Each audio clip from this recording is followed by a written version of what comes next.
We see a Kershaw fastball, basically, if you're looking at a clock, is 12-6, dead straight, really stays on the vertical line.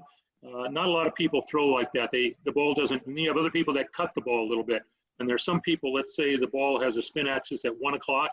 That's a very advantageous pitch also. I've tried to do this in the past and failed miserably, where I've tried to elicit the perfect 12 o'clock four-seam fastball, and we end up tilting the torso further than he should.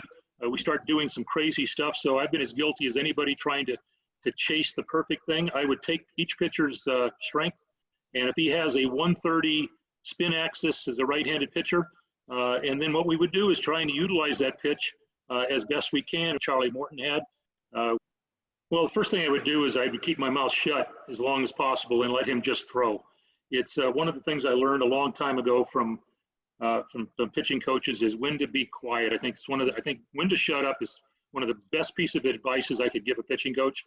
You find yourself going out for a 10-minute bullpen session, you stop him every 2 or 3 pitches, you try and correct things. One thing I learned from Randy just the other day is, and Franz Bosch talked about it, the body doesn't really doesn't associate itself with verbal cues. And I've been as guilty as anybody saying, hey, get your arm here, put your foot there. Basically, you'd look at his body movement, you'd look at how his rhythm, his tempo, his timing, loading the body correctly, hinging the body, and then rotating. And that's the number one thing you need to check. If they have soreness or pain, then we need to back off, find out where that pain is. And let's say we have a movement that we're not real happy with.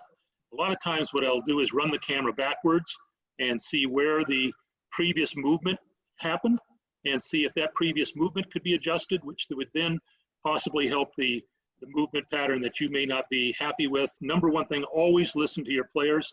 Let them tell you how they feel.